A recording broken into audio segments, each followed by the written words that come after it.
Assalamualaikum warahmatullahi wabarakatuh. Kembali lagi di vlog Abi Khadijah. Gimana kabarnya? Mudah-mudahan dalam keadaan sehat walafiat. Pada kesempatan kali ini, mari bersama-sama kita kembali mengaji dengan guru kita, yaitu Gus Baha. Mudah-mudahan Allah Subhanahu wa Ta'ala senantiasa memberikan kita petunjuknya. Amin ya rabbal alamin. Mari kita saksikan bersama-sama. Karena Habib Ahmad yang minta kemarin sama ibu siapa dari Indonesian Power itu, Ibu Lia, saya turutin sekaligus saya sambil belajar terus tentang muhasabah. Dalam konteks Indonesia, muhasabah itu sudah jadi perilaku ya. Karena dulu orang tua saya, guru-guru saya kalau ngandani itu, bayangkan kalau kamu jadi dia. Jadi misalnya kita mentang-mentang atasan, otoriter sama bawahan. Bayangkan kalau kamu jadi yang bawahan itu kayak apa? Laukun tamakanah, kalau orang Arab bilang, bayangkan kalau kamu di posisi dia. Makanya guyonannya orang-orang Indonesia itu kan orang ngaramkan judi gitu, bareng dikasih tahu. Tapi yang menang anak jenengan, alhamdulillah. Ternyata ngaramkan itu karena ada anaknya. Kalau anaknya yang menang ya seneng. Meskipun itu guyonan, tapi saya punya padanan itu dalam kitab Hikam. Nabi Ibrahim itu Khalilur Rahman, tentu bencinya minta ampun sama yang namanya maksiat. Suatu saat beliau diterbangkan di alam malakut. Itu kalau di Hikam saya halaman 15 juga.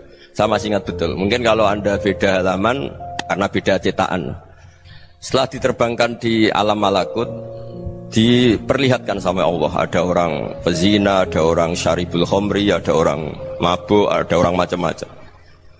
Allah tanya sama Nabi Ibrahim, bagaimana pendapat kamu Ibrahim tentang mereka yang maksiat? Kata Nabi Ibrahim, ya Allah, habisi saja mereka. Mereka hidup di bumi engkau, makan rezeki engkau, kemudian mereka tidak taat sama engkau. Singkat cerita, di fase itu, saya ulang lagi, di fase itu Allah nurutin sampai sekian peristiwa, mungkin 3 atau 4. Sudah, setelah sekian tahun Nabi Ibrahim lupa peristiwa itu, kemudian beliau diminta menyembelih anaknya. Ini versi kitab Hikam. Memang versinya banyak tentang kenapa Nabi Ibrahim disuruh menyembelih anaknya. Ketika mau menyembelih anaknya, Nabi Ibrahim ragu. Huwa samratu fuadi, anak saya ini buah hati saya, kenapa engkau suruh menyembelih? Terus kata Allah, apa kamu tidak ingat ketika kamu saya angkat di alam malakut, kemudian kamu usul bunuh-bunuh, saya ada mempertimbangkan usul Anda, tapi kenapa sekarang saya merintahkan kamu mikir gitu? Terus, ya karena ini anak saya ya Allah. Terus kata Allah, rumang samu wong sumpukon mata ini gak gawean kau sing gawe kowe enak wae usul mata ini. Sebenarnya saya yang bikin, kemudian Anda enak aja usul membunuh. Semenjak itu Nabi Ibrahim itu di eranya itu asfaqun nas, orang paling sayang sama manusia. Karena kadang kita keras itu ya kebetulan tuh udah anak kita, ada keluarga kita. Cara orang Jawa itu kan gitu ya. Kalau ada perempuan terus macak yang macam-macam pakai sepeda motor cowok, terus wah itu luput suwuk, semoga-moga gini. Tapi setelah dikasih tahu, niku ponakane jenengan, semoga-moga selamat. Jadi jangan-jangan kemarin ahli ma'asi itu kebetulan tuh udah keluarga kita. Kalau keluarga kita yang pernah salah pada kita, semangat kita mintakan maaf. Jangan-jangan kita didikte hukum sosial gitu. Jadi orang yang salah kebetulan tuh orang yang menservis kita, atau keluarga kita, atau orang dekat kita. Jangan-jangan semangat kita mintakan ampun. Tapi kalau sama orang lain kebetulan musuh kita semangatnya minta itu kena azab. Nah ini yang nggak boleh dalam Islam. Islam mengajarkan niru Rasulullah SAW, Nabi itu rahmatal lil alamin. Bahkan kemarin saya ngaji virtual sama beberapa habaib. Ada Habib Ali Al-Jufri dari Mesir, ya. Ada Habib Alwi dari Kuitang, ada Habib Nabil Al-Musawa. Dari sekian habaib itu saya masih ingat, diantaranya yang didawuhkan rahmatan lil alamin itu ketika Nabi adzahu qaumuh, disakiti oleh kaumnya, dan itu mereka masih kafir semua. Itu mereka dapat doanya Nabi, Allah mahdi qaumi fa innahum la ya'lamun. Kayak apa baiknya Nabi, orang yang menyakiti, yang melukai, tapi Nabi masih berdoa, Allah mahdi qaumi fa innahum la ya'lamun. Sayyidina Umar dapat doanya Nabi itu ya khina kana kafiran, ketika masih kafir didoakan, Allahumma aizzal Islam bi Umar. Itu ketika masih kafir. Itu pelajaran bagi kita bahwa yang sedang tidak cocok pun itu berdapat doa kita. Ya doa supaya kondisi kita baik. hari tambah baik. Karena agama ini saya berkali-kali bilang limangka nayarjuwa wal yaumal akhir. Agama ini diperuntukkan bagi yang selalu punya harapan pada Allah Subhanahu wa taala. Saya cerita muhasabah ini tentang hubungan kita dengan Allah. Di Indonesia itu banyak orang fasik, banyak orang nakal. Ya di mana-mana orang nakal itu ya mayoritas, wa aksaruhum fasikun. Tapi berkahnya harapan. Mungkin saya kira nakal sok benda, mungkin saya kira sholat sok ben sholat, mungkin sekarang belum sakho, belum dermawan, suatu saat dermawan. Barokahnya itu kefasikan ini dianggap sementara. Sedang fasik, sedang tidak benar. Karena kiai-kiai kita, para guru-guru kita, para habaib utamanya itu mesti bilang semoga husnul khotimah. Nah barokahnya doa itu semoga husnul khotimah itu menjadikan satu pola sosial. Yang sedang fasik ini masih diharapkan jadi lebih baik, jadi lebih. Sehingga kita tidak ngambil sikap ekstrim, yang ingin menghabisi atau ingin mengadili, tidak. Karena selalu kita punya harapan. Dan agama ini limangka nerjuwa wal yaumil akhir. Bayangkan itu kalau yang nakal itu anak kamu. Pasti kamu nggak ingin kan langsung dapat azab, dapat apa. Padahal kita semua jadi tokoh ini abul kulli, bapak dari semuanya. Sehingga ketika Rasulullah SAW jalan-jalan kemudian melihat perempuan sedang menyalakan api. Kalau apinya mati ditiup, anaknya dijauhkan. Nanti kalau sudah jauh dari api, anaknya digendong lagi. Terus kata Rasulullah, matur ke semua sahabat, ara'aitum anna hadhihi tarihatan waladaha 'alan nar. Apa kamu berpendapat bahwa perempuan ini akan melemparkan anaknya ke neraka? Tidak ya Rasulullah. Tidak akan seorang ibu melemparkan anaknya ke api. Terus kata Rasulullah, Allahu arhamu min hadhihi biwaladiha. Allah lebih rahman, lebih rahim dibanding orang tua ini kepada anaknya. Ini yang harus kita kenalkan terus, kita kampanyakan terus supaya orang hubungannya dengan Allah itu nyaman, asik. Sehingga dengan demikian selalu ada harapan bahwa yang sedang nakal ini suatu saat tobat. Kita tidak boleh menghukumi pasti begini, pasti gini, itu tidak wilayah kita. Itu juga yang dicontohkan Rasulullah SAW. Secara lahir Nabi itu nggak berkenan sama Wahsy, karena Wahsy itu salahnya salah fatal karena membunuh ahabban nasi ila Rasulillah, yaitu membunuh Sayyid Hamzah. Jadi ketika Wahsy tobat, Nabi itu terima tobatnya. Dan ketika beliau dengan basariyahnya agak siap ketemu Wahsy karena harus ingat Sayyid Hamzah, basariyahnya diturutin. Oke, kamu iman, saya turutin, tapi jangan sering ketemu saya. Karena kalau ketemu kamu, saya masih ingat sama paman saya, Sayyid Hamzah. Kita bisa ngelola seperti itu. Kita tidak cocok sama orang, bagaimanapun mereka umat Rasulullah SAW, kita tetap mencintai mereka. Misalnya kalau beda agama, mereka sama-sama orang Indonesia, kita mencintai mereka atas nama warga Indonesia. Tapi kalau misalnya potongannya ora cocok, beda kultur, bawaannya itu mangkel no coro Jawa, ya bisa diilmoni, jangan ketemu. Wong sudah tidak cocok, ingin ketemu nyari solusi. Roh ini tok seneng itu kan ya repot gitu. Ya sudah kalau nggak pati cocok ya jangan sering ketemu. Dan itu kita bisa memanage seperti itu tuh bisa. Saya berkali-kali cerita tentang Imam Syafi'i. Kalau dikasih tahu ya Imam Abu Abdillah, panggilannya Imam Syafi'i, tetangga anda ini ternyata banyak yang nggak senang anda. Jawabnya beliau senang. Ya bagus kalau nggak senang saya, anda utang saya katanya. Jadi gara-gara saman seneng aku ngatur aku ini kan. Dan mungkin saman rasa seneng kan ya enak. Jadi hidup itu dianggap happy. Kalau seneng ya teman silaturahim, kalau nggak seneng ya nggak bakal utang gitu. Baru kayak seneng itu nggak ganggu. Gitu. Jadi dulu itu orang bisa ngelola seneng nggak seneng itu bisa. Karena ada kearifan hubungan dengan Allah Subhanahu wa ta'ala. Hidupnya selesai karena masyghul bi dzikrillah, mereka sibuk dengan Allah. Makanya kata ulama-ulama tasawuf, kamu jangan melihat manusia perilakunya, tapi kamu juga harus ingat yang gerakkan semua itu Allah Subhanahu wa ta'ala. Dengan demikian kita farah, kita senang. Makanya Nabi kalau ngutus Anas bin Malik kemudian nggak kesampaian yang diinginkan karena Anas main. Ketika garwa-garwani Nabi agak tersinggung, Nabi andaikan Allah menghendaki yang saya inginkan kesampaian, pasti itu kesampaian. Jadi dianggap kegagalan Anas gak manggil yang dituju Nabi itu ya kersane Allah, ya enteng saja. Sayyidina Ali lebih parah lagi yang dialamin. Itu dalam beliau kalau dipanggil itu gak cepet-cepet ke sana. Ketika ditanya, kenapa kamu tak panggil gak cepet ke saya? Amin tu ukubatak, karena aku tahu kau orang baik. Orang baik itu pemaaf. Jadi makanya orang-orang soleh dulu itu bodoni itu. Makanya sekarang kalau ada orang bodoh itu mesti dibidik orang soleh. Kalau orang-orang soleh itu kakean husnudzon lagi sering dibodohin. Abdullah bin Umar itu masyhur itu. Kalau ada budaknya sering sholat, sergap sholat itu dimerdekakan. Akhirnya nggak sholat pun pura-pura sholat. Akhirnya juga dimerdekakan. Ketika ditanya kenapa engkau merdekakan? Padahal mereka sholatnya menipu engkau, kata pembisik-pembisik itu. Man khoda'ana lillah in khoda'na lah. Dia nipu atas nama Allah, berarti saat tertipu juga atas nama Allah, gak masalah dong, semuanya demi Allah Subhanahu wa ta'ala. Jadi ketika kita ketemu mensifati Allah Ta'ala itu Ghafir, Allah pemaaf. Jangan kamu gak fair untuk diri kamu nyifati Allah Ghafir, pada orang lain Allah kamu sifati Syadidul Iqab. Jadi Allah kamu atur, kayak MC tadi ngatur saya. Jadi Allah itu apa? Kalau pada saya Ghafir, kalau pada musuh saya Syadidul Iqab. Itu tidak fair. Kalau Anda punya harapan kepada Allah karena Allah Rahman Rahim, Allah Ghafir, sebenarnya Allah pada musuh kita ya bisa saja Allah Ghafir, bisa saja Allah Rahman Rahim. Sehingga kita melihat orang lain yang kita tidak cocok itu ya enteng saja. Itu min ummati Rasulillah sing tanaluhu syafa'atu, tanaluhu sa'atu rahmati, tanaluhu fair. Jangan dengan kita kayak mesti dapat rahmat.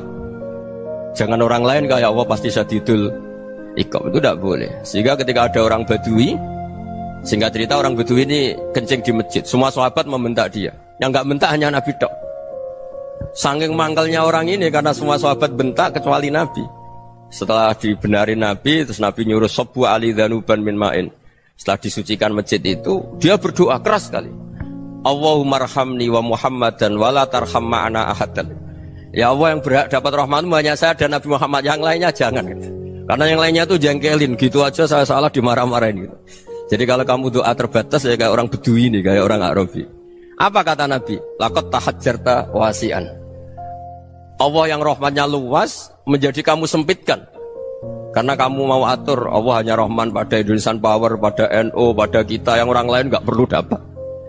Itu kan kasihan Islam, karena Islam terus gak dimiliki semua orang. Allah tidak dimiliki semua orang, Rasulullah tidak dimiliki semua orang, karena di NU, di ormas tertentu, di nggak boleh seperti itu, nggak boleh takhasyar tawasian, kata Nabi, tidak boleh mempersempit zat yang rahmatnya itu luas. Ini semoga etika ini kita pakai di Indonesia. Yang sedang fase kita harapkan lebih baik, yang sedang nggak dapat hidayah kita doakan dapat apa? Hidayah. Masyhur kan, makanya tadi saya mohon sama Habib Ali supaya Habib Ahmad supaya tetap mahalul qiyam, tabaruk sama Habib Ali. Di antara doa-doa di Simtud Duror masyhur itu antuqabilal mudhniba minnah bil ghufran wal musi'ah bil ihsan. Jadi harapannya para habaib, para orang-orang baik dulu ya, semoga yang dosa itu dimaafkan, yang sedang salah dibuka, bikin lebih baik. Nabi itu tugasnya juga gitu. Wastaghfir li dzambika walil mu'minina wal mu'minat. Nabi itu tugasnya juga memintakan ampun yang sedang salah. Nah ini cobalah jadi etika kita, muhasabah kita. Jadi muhasabah itu cara berpikir kita set, kita pikir ulang. Ternyata semangatnya seorang nabi itu wastaghfir li dzambika walil mu'minun. Semangatnya itu memintakan ampun. Orang ahli tafsir tahu semua kalau Nabi itu tidak mungkin dosa. Jadi itu khitabun lin Nabi wa urida bihi ummatu, itu khitab Nabi, tapi yang dimaksud itu umatnya, karena Nabi tidak akan mengalami dzambun, tidak akan mengalami dosa. Sekarang enggak, kadang-kadang kita ini kalau orang lain salah itu semangat. Kalau di perusahaan ada teman salah, apalagi miran salah itu seneng, barokahnya salah bisa ganti kan gitu. Jadi kalau mungkin di dunia tokoh juga gitu, barokahnya ada tokoh salah, kita yang jadi populer sendiri, tidak boleh seperti itu. Kita harus salimus sodri di jami'il muslimin. Jadi ini harus dilatih. Saya tadi matur sama Habib Ahmad, latihan kita jadi hidup. Nabi itu kalau resep jadi wali itu kata Nabi gampang. Kata Nabi, kalau kamu ingin disenangin Allah, ya sudah. Kalau kamu asbahta wa amseta gini-gini, perasaan kamu, kata Nabi, jangan punya perasaan ghil sama orang muslimin. Itu sudah wadzalika min sunnati. Makanya Nabi ngendikan la yablughni ahadun an ahadin syai'an. Ada yang baca la yuballighni ahadun an ahadin syai'an. Seseorang jangan melaporkan ke saya tentang salahnya yang lain. Fa inni akhruju ilaikum wa ana salimus sadri. Karena saya ingin ketemu sampean semua dalam keadaan salimus sadri, tidak punya perasaan apa-apa. Karena kalau nurutin pembisik, nurutin informasi itu ya repot, karena orang pasti sepihak. Ada kiai yang top, datang ke kampung-kampung ning desa-desa. Kata yang seneng itu punya akhlak. Wah itu bagus orang besar datang ke kampung-kampung. Kata yang nggak seneng, wah itu jobnya kiai kecil kok diambil, itu kan ya kasihan itu kan sudut pandang. Makanya saya sering bilang, akal kita ini cukup untuk mentasdik Rasulullah Shallallahu Alaihi Wasallam. Meskipun perasaan kita kadang orang Jawa itu beda. Saya berkali-kali bilang sama peneliti dari Jogja, kenapa sih Gus para nabi itu kok poligami istrinya banyak? Nabi Dawud katanya itu berapa? Nabi Sulaiman malah jumlahnya agak terbatas ini. Nabi Muhammad itu paling sedikit. Saya tanya gini, perempuan itu orang lemah, jadi kalau nolong orang satu gimana baik, kalau nolong orang dua ya lebih baik, ya sudah kira-kira seperti itu. Paling tidak akal kita masih tahu kalau orang baik itu kan mesti baik, nolong orang satu baik, nolong orang dua ya lebih baik, nolong orang tiga lebih baik. Tapi kalau kamu orang nggak baik, satu saja kamu terlantarin, kamu miskinkan, kamu ya tinggal diukur kan. Kalau orang baik nambah baik, tapi kalau orang buruk tambah buruk. Nah itu akal. Akal kita bisa menganalisis kenapa sih nikah itu ada yang poligami, ada yang enggak. Sudah ukur saja diri kamu. Misalnya kayak saya elek keriting, rabi terus, memperbanyak wong elek. Orang perilaku netok, raine dadi elek kabeh gitu. Tapi nak kowe ku ganteng, alim, ganteng, sugih. Anake ganteng-ganteng, berhubung kowe saleh ahli swarga kabeh. Mertua yo bangga karena karir kamu meyakinkan. Ini mertua kamu aja gak bangga mau nambah. Ipar gak bangga, mertua gak bangga, desa kamu yang kamu wayai juga gak beda dengan Nabi ketika nikah Juwairiyah itu gak ada pernikahan sebarokah Nabi dengan Juwairiyah itu Azharu Rasulillah. Di situ habis perang banyak tawanan, gara-gara jadi besanya Nabi langsung dibebaskan semua karena Azharu Rasulillah. Sekarang besanya Kanjeng Nabi. Dulu Abu Sufyan mangkalnya bukan main sama Nabi, gara-gara putrinya dinikah terus langsung jadi. Kalau kamu kan enggak, nikah satu, nikah lagi, satu kampung musuhi kamu. Karena istri pertama ya cemburu, yang kedua agak bangga. Wah itu selesai itu di dunia wal akhirah.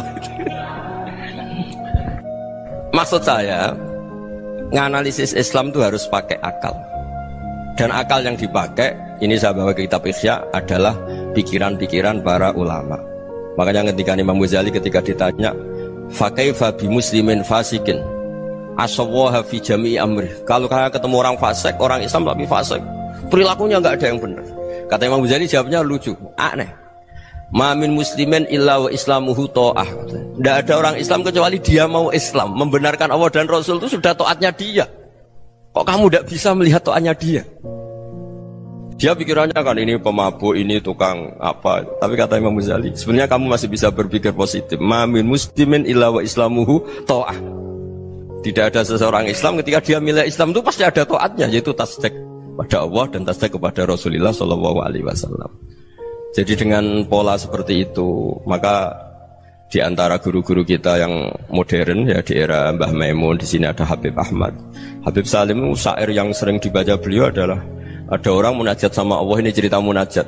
Itu orang itu ngendikan gini, ana muznibun, ana mukhtiun, ana asi, huwa rahimun, huwa ghafirun, huwa afi. Ya Allah, saya mukhti, saya orang yang salah. Ana muznib, saya orang yang dosa. Ana asin, saya sering maksiat. Tapi engkau ya Allah, engkau ghafir, pemaaf.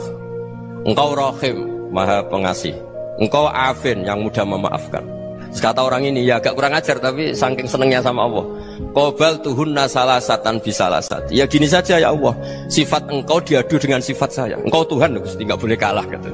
Terus wasatahliban ausofu ausofi, dan engkau pasti pemenangnya gitu. Jadi ada orang rayu Allah dengan cara seperti itu ya ada ya. Saya ini manusia, salah saya banyak. Engkau ampunannya banyak. Engkau Tuhan, Gusti, nggak boleh ampunan Anda, ampunan engkau kalah dengan salah saya. Nggak boleh Tuhan kok kalah. Jadi untuk supaya orang punya harapan gitu. Banyak juga wali-wali yang jadab ketika datang ke makam Rasulullah SAW. Itu kalau dongo ya agak kacau sebetulnya, cara syariat agak kacau. Ya Allah, engkau punya dua pilihan. Jika engkau menjadikan saya soleh, surah habibuk, yang senang kekasihmu, yaitu Rasulullah SAW. Tapi jika engkau menjadikan saya fasik, surah adubuk, yang senang itu setan. Monggo jenengan mau menyenangkan kekasih jenengan, mau menyenangkan musuh jenengan, monggo. Jenengan bebas kok memilih. Mestinya Allah ya senang menyenangkan kekasihnya. Jadi ya, intinya Allah dipaksa untuk menjadikan dia orang soleh gitu. Jadi kayak kemarin itu Pak Gus siapa yang kesini itu, kuliah ke sini itu sama Habib Ahmad. Saya pertama nggak mau, lama-lama Habib Ahmad. Ini gimana Gus? Orang taunya saya dekat jenengan, kalau nggak kasil saya malu. Waduh, ini kayak doanya wali yang tadi. Nggak punya pilihan, nggak ada pilihan ini. Jadi saya mohon muhasabah itu dimulai cara berpikir. Makanya di sini sebetulnya tag ini supaya dapat barokahnya Ihya. Ini kitab yang disenangi para habaib, para ulama. Sebetulnya tag di muhasabah itu redaksinya gini ya, yang lengkap. Hasibu anfusakum qabla an tuhasabu wa zinuha qabla an tuzanu wa tahayya'u lil ardil akbar. Jadi ada kata wazinu, jadi ukur. Perilaku Anda ini diukur, ditakar. Misalnya kita sebagai suami kan ya punya hal-hal yang kita tidak ideal. Corong Jawa mesti pesek, cara rezeki ya pas-pasan ya. Dan kita juga kalau makanya agak boleh tanya istri begini, apa saya cinta pertama Anda? Pasti Anda kecewa. Orang jadi istri hanya korban terakhir itu. Sudah. Karena orang kalau ngelamar kemana-mana gak jadi, yang jadi istri itu pasti korban terakhir itu. Jarang istri pilihan pertama, jarang. Ayo semua yang nikah. Rata-rata itu pilihan Anda pertama Pak, dari sekian ditolak di mana-mana terus.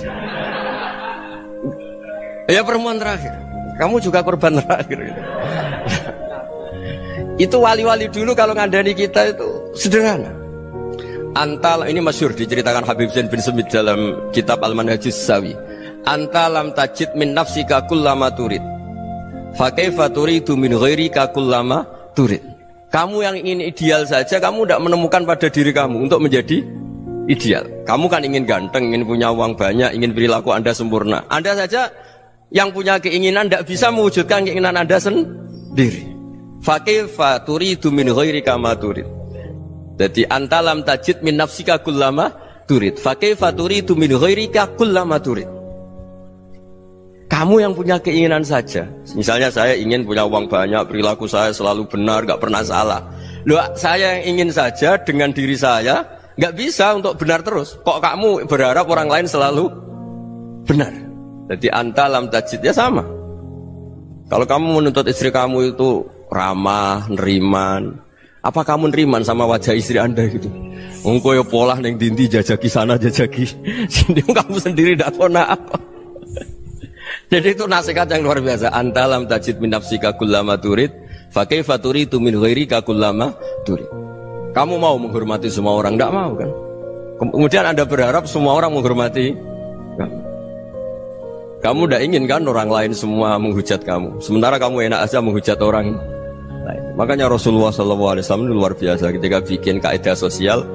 Apa la yu'minu ahadukum hatta yuhibba li akhihi ma yuhibbu li nafsi. Jadi kalau ukuran iman itu sederhana. Kalau sesuatu itu baik, nyaman bagi Anda ya bayangkan itu pada teman Anda. Misalnya Anda bangun tidur sudah acak-acakan, gak punya uang, utang jatuh tempo, kan gak ingin ketemu orang. Ya kamu jangan bertamu ke jenis ini karena dengan kamu yang alami juga gak siap ketemu orang. Makanya ada Habib Alim itu dilapuri sama seseorang. Beb, dulu teman saya itu ketika saya kaya itu sering main ke saya. Setelah saya miskin, mereka tidak main ke saya. Kata Habib itu bagus, sunnah Allah begitu itu bagus. Coba kalau kamu dulu kaya, teman kamu main kan kamu gaya. Di rumah ada makanan, bisa hormat tamu. Setelah kamu miskin jadi buruh manol di pasar atau buruh bikin boto, teman kamu datang, malu enggak kamu? Mendingan enggak datang gitu. Akhirnya baru, oh ya alhamdulillah kalau gitu. Loh ya kan dulu teman kita datang, kita ada Alphard, istri cantik, rumah bagus. Lah kita miskin, buruhnya orang pas dibentak-bentak, teman kamu udah datang. Milih datang kamu enggak kalau setelah kamu jatuh? Enggak kan? Jadi barokahnya ilmu itu terus. Ya, tapi kadang-kadang orang tuh, wah setelah saya miskin teman-teman enggak kasih ke sini. Ya kalau kamu sudah jatuh, teman-teman kamu situ jadi tontonan. Ya mulai sekarang cara berpikir itu dirubah. Dulu yang namanya kiai itu kalau diundang orang itu ya agak-agak senang. Semenjak saya itu agak rubah. Mengundang kiai, ngatur kiai itu tak haram-haramkan ya ada lumayan lah sekarang itu sudah mulai agak beretika. Dulu itu ngundang tuh tanggalnya ditentukan, jamnya ditentukan, enggak mikir apa kiai saat itu nganggur, enggak.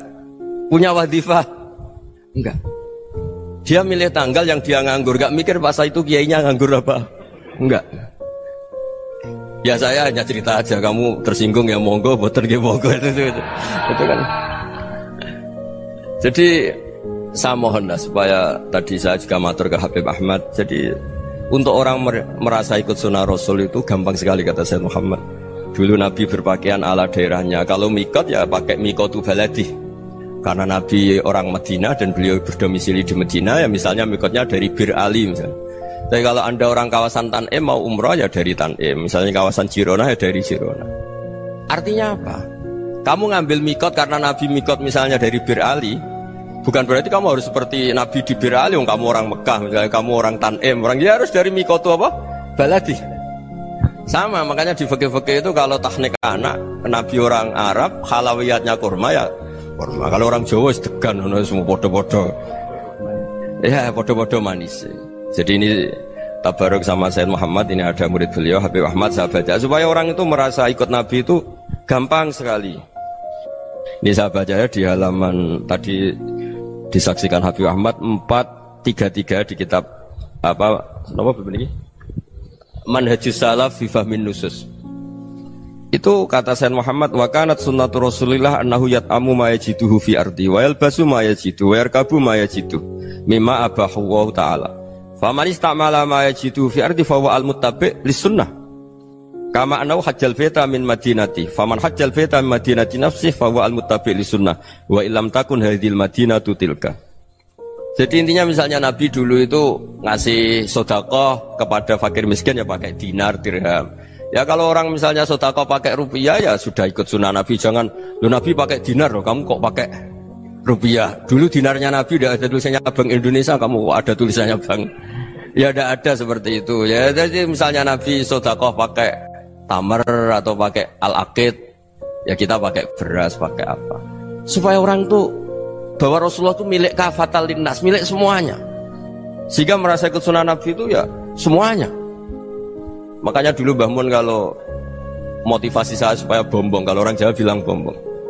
Wong Jawa mesti ono wong alim. Beliau menyontohkan Mas itu Mbah Fadol, Senori, Mbah Ihsan Jambes. Itu bisa ngarang-ngarang kitab luar biasa. Padahal beliau bukan orang Arab.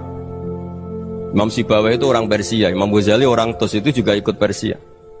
Kata Mbah Mun, wong sing ora Arab lah mesti untuk jatah alim kata beliau. Karena Nabi itu diutus kafatal linnas. Nanti kalau orang yang alim itu Arab tok, berarti tidak ada perwakilan dari Afrika, dari Asia Tenggara, dari mana-mana. Makanya karena Nabi statusnya itu kafatal linnas. Jadi kita harus bangga sebagai Muslim, sebagai orang Indonesia karena misalnya Wali Kutub.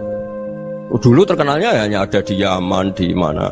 Ternyata pernah ada juga di Indonesia dan seperti Habib Abu Bakar Segaf Gresik. Jadi ya artinya kan tetap orang Indonesia meskipun beliau zuriyah Rasul kan ya sudah orang apa? Orang Indonesia. Zuriyahnya Habib Ali Simtuduror sekarang di Solo. Jadi Indonesia juga dapat alawin banyak dari Sadatin al-Alawin juga banyak. Jadi saya mohon barokahnya ngaji seperti ini. Melihat orang lain tuh gampang, bayangkan tuh kalau anak kamu. Makanya Nabi nanti kalau nggak percaya lihat di Hikam nomor 15 di kitab saya itu. Di situ dijelaskan oleh Hikam, jangan-jangan semangat Anda pada orang yang maksiat, pada orang yang keliru supaya dihukum itu karena kebetulan itu udah anak Anda, itu udah keluarga Anda. Coba kalau itu keluarga Anda. Makanya kalau saya guyonan di Jogja itu ada pembantu mecahkan piring terus dimarahi majikannya, saya mesti guyon gitu. Pasti itu pembantunya tidak cantik. Kok bisa Gus? Andekan cantik dan kamu senang mecahno piring satu, piring 1000 ora iso ngamuk kowe. Ternyata ngamuknya itu karena mecahkan piring apa karena plus tidak cantik? Coba jawab para lelaki ini. Kamu marah sama orang maksiat tuh karena maksiat karena plus itu udah anak Anda. Bayangkan kalau itu anak Anda. Itu hebatnya Rasulullah SAW. Karena kita yang salah pun kadung umatnya, Nabi tetap ngasih fasilitas syafaati li ahlil kabair min ummati. Kayak apa baiknya Nabi? Nggak ikut maksiat tapi ikut fasilitasi ngasih syafaat. Loh kalau li ahlil ibadah kan wajar. Nabi ketika ini syafaati li ahlil kabair min ummati. Ya karena tadi logika yang dibangun Rasulullah itu logika yang luar biasa. Kita semangat orang lain kena hukuman itu karena kita tidak punya ra'fah, tidak punya rahmah. Coba kalau Rasulullah yang bil mukminina raufur Rahim. Semangatnya itu mendoakan supaya tobat, mendoakan diampuni. Dan itu juga yang diperintahkan oleh Allah Subhanahu wa taala, wastaghfir li dzambika walil mu'minina wal mu'minat. Ya semoga barokahnya ngaji ini, barokahnya Habib Ahmad, barokahnya Maulid Simtud Duror, barokahnya semua kitab Madaih, Tibak Berjanji semuanya, barokahnya Ikhya, barokahnya Said Muhammad, barokahnya guru kita semua, Mbah Maimun, bapak saya. Kita ini ngikuti manhaj, ya, ngikuti apa? Manhaj. Saya sering didhawuhi Mbah Mun, kenapa ihdinas siratal mustaqim bukan siratoka? Bukan jalan engkau ya Allah, karena Allah itu nggak bisa kamu tiru. Allah itu tidak tidur, tidak makan, tidak kesel, tidak capek. Yang bisa ditiru itu siratal ladzina an'amta alaihim. Yang bisa ditiru manusia ya niru manusia. Karena Allah itu tidak bisa ditiru. Makanya ihdinas siratal mustaqim siratal ladzina. Dan niru siapa? Niru guru-guru kita. Termasuk niru cara pandang. Jadi misalnya ada orang awam di rumah itu hanya delok reng, delok tikus liwat, itu kan kayak nganggur. Ora tahajud malah mendelok reng. Melihatnya jangan gitu. Huwa tarokal ma'asiyah. Dia di rumahnya tidak dugem, tidak kemana-mana. Dia berarti malam itu tarkul ma'asi. Tidak nyopet, tidak garong, tidak ke tempat maksiat. Susahnya apa sih husnudzon? Jadi jangan lihat huwa tarkut tahajud, huwa tarokat tahajud, wa taroka qiyamal lail. Oke ya, namanya orang begitu ya tidak tahajud, tidak qiyamul lail. Tapi susahnya apa sih kamu bilang huwa tarokal ma'asiyah? Dia juga meninggalkan maksiat, dan tarkul maksiat itu ibadah. Supaya orang tuh gampang lah husnudzon sama orang muslim. Ini orang mukmin, orang yang luar biasa. Di mata Allah itu orang yang luar biasa. Kayak tadi Imam Ghazali, kalau saya ketemu orang muslim kemudian dia tidak pernah baik, gimana? Kata Imam Ghazali, ma min muslimin illa wa islamuhu ta'ah. Tidak ada orang Islam ketika dia mentasdihkan Allah dan Rasulullah, berarti dia juga punya taat. Ya ini latihan saja, sing iso nglakoni Habib Ahmad kula namung cerita mawon. Kula cerita secara akademik, saya punya kitab, saya baca dan alhamdulillah kita paham barokahnya para guru, dan supaya terbiasalah. Sebaik-baiknya ibadah husnudzon billah wa husnudzon bil mu'min. Soal tidak cocok ya diilmoni tadi ya, namanya nggak cocok ya jangan sering ketemu. Seperti Rasulullah SAW, beliau karena sangat mencintai Said Hamzah, ketemu orang yang pernah begitu sama Said Hamzah ya beliau secara basyariah tidak siap. Tapi beliau secara cara bahasa sekarang, secara profesional, kalau beliau seorang nabi dan harus menerima tobatnya siapapun ya diterima. Saya meskipun dengan A, B gak cocok karena dia begini-begini sama saya, tapi saya ingat dia sholat, dia baca sholawat, dia mencintai Rasulullah, ya kita hormat. Ya soal gak cocok ya di manage tadi ya, zuruhiban tasdid huban. Kalau gak pati cocok ya jangan sering ketemu, bawaannya enak nanti. Ya semuanya itu diilmoni lah. Makanya ngendikane Ma'ruf Al-Qurhi ada yang baca Al-Kharki, mangqala fil yaumi salasa marrat wa marham ummata Muhammad kutiba minal abdal. Karena semangat mencintai siapapun satu hari sering baca marham ummata Muhammad, wa ma aslih ummata Muhammad, wa ma tajawaz an ummati Muhammad, itu mesti kutiba minal abdal. Dia pasti termasuk wali abdal. Maksudnya semangat mencintai ya dilatih lah. Misalnya Indonesia Power atau PLN, andai kan tidak ada PLN tuh kayak apa? Orang nggak bisa ngaji, tidak bisa aktivitas. Ya barokahnya ada PLN, barokahnya jasanya. Kita sadar, tidak semua kebaikan kita ini memenuhi keinginan orang banyak. Gitu. Orang banyak ingin listrik, ingin saluran apa, dan itu kadang yang mewujudkan orang lain atau kelompok lain. Ya karena itu manfaat ke orang lain ya kita doakan. Karena khairun nas anfa'uhum linnas. Sehingga kita terbiasalah ngakui orang lain. Seperti semangatnya Rasulullah SAW, semuanya itu didoakan, semuanya diinginkan kebaikannya. Bahkan Nabi gak putus asa sampai di akhirat. Ketika Nabi lain sudah putus asa karena sudah akhirat, sampai dimintai syafaat semuanya bilang nafsi, nafsi. Karena merasa semuanya gak punya nyali di depan Allah. Karena ini sudah akhirat, sudah finish. Tapi apa Rasulullah? Analah. Ya udah, saya sanggup mensyafaati kalian. Terus kata Nabi, fa'atiyal arsya. Saya mendatangi aras fa'akhirru lahu sajidan, saya sujud wa ahmaduhu bima hamida 'allamaniha rabbi. Kemudian saya tetap muji Allah dengan pujian yang terus menerus. Padahal sudah di akhirat, sudah finish. Nabi dimintai syafaat masih sanggup karena Nabi tahu akhirat tidak bisa mendikte Allah, tidak bisa Allah terus bilang, "Ya Allah ini akhirat, engkau sudah tidak boleh mensyafaati." Tidak bisa. Allah tidak bisa diganggu akhirat. Allah tidak boleh dibatalkan rahmannya oleh akhirat. Allah tetap Rahman Rahim abadal abad. Dan Nabi tahu itu. Makanya kata para ulama, fa Muhammadun ahmadu min ghairihi. Jadi Nabi Muhammad namanya dua, yang terkenal.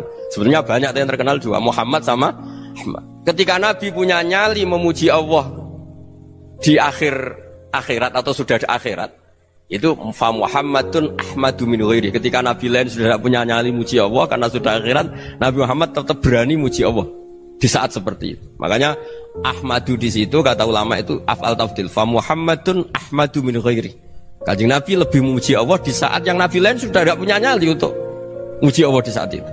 Makanya kata Nabi fa akhiru lahu sajidan wa ahmadhu bimahamida allamaniha rabbi. Akhirnya setelah lama gitu terus Allah ngendikan ya Muhammad irfa' ra'sak wasal tu'tah wasfa' tusyaffa. Sudah Muhammad, angkat kepala kamu minta apa saya turutin, dan kalau kamu ingin mensyafaati umatmu saya beri hak apa? Syafaat. Nah, semoga semangat itu juga menjadikan kita munajat bahwa rahmat Allah tidak terbatas, harapan juga tidak terbatas. Mungkin yang sedang nakal ya kita katakan sedang, jangan terus kamu pastikan wah ini mesti suul khotimah, mesti tidak orang baik. Tidak, agama ini limangkan yarjuwa wal yaumal akhir, selalu bagi yang punya harapan. Ya, mugi-mugi dapat barokah semua. Mantu dengan kata wassalamualaikum warahmatullahi wabarakatuh. Alhamdulillahirabbil alamin. Telah usai juga untuk pada kesempatan kali ini. Mudah-mudahan kita dapat berjumpa kembali di konten selanjutnya, yang tentunya kita doakan bersama-sama. Mudah-mudahan para ulama, para ustazah ya, dan para pemimpin kita diberikan kesehatan oleh Allah Subhanahu wa taala. Amin amin ya rabbal alamin. Demikian Abi Khadijah undur diri. Jangan lupa like, comment, dan subscribe. Abi Khadijah pamit. Assalamualaikum warahmatullahi wabarakatuh.